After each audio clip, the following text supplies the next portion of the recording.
और जेनजी को आज याद नहीं होगा, गुजरात में सरदार सरोवर बांध, याद कीजिए, नर्मदा नदी के ऊपर बन रहा था। तब भी बांध की ऊंचाई बढ़ाने के विरोध में मेधा पाटकर जैसे तमाम लोग आए थे। नर्मदा बचाना है, पेड़ पकड़ के खड़े हो गए थे, याद कीजिए आप। विरोध इतना बड़ा कि विश्व बैंक ने इस योजना से अपने हाथ पीछे खींच लिए और इसके बाद 1993 में गुजरात सरकार ने बॉन्ड जारी किए। आप जाइए गुजरात के लोगों से बात कीजिए, आपको पता पड़ेगा गुजरात सरकार को बॉन्ड जारी करने पड़े।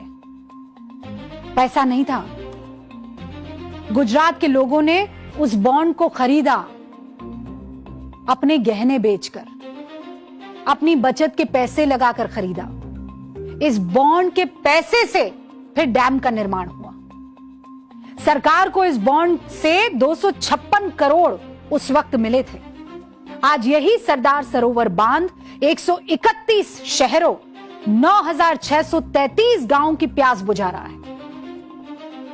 कितने गांव की? 9,633। 9,633।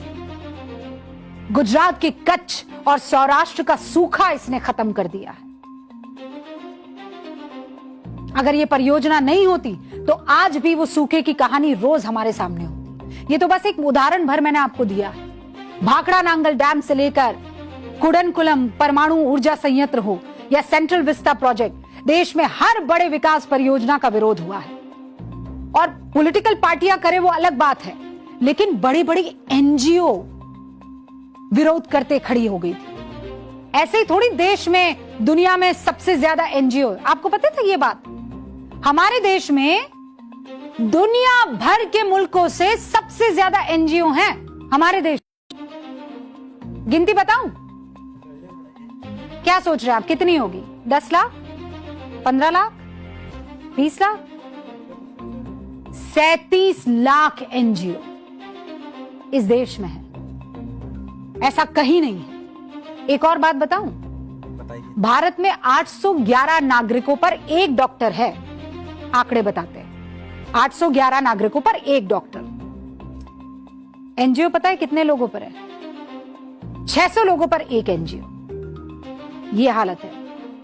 तभी सरकार जब विदेश से चंदा लेने के कानून को सख्त करती है तो हंगामा मच जाता है। ट्रंप कहते हैं $21 मिलियन भारत की सरकार गिराने के लिए अमेरिका से दान के जरिए भारत पहुंचाने की योजना खबरें आती हैं। ऐसे ही एनजीओ के जरिए भारत की विकास योजनाओं को रोका जाता है।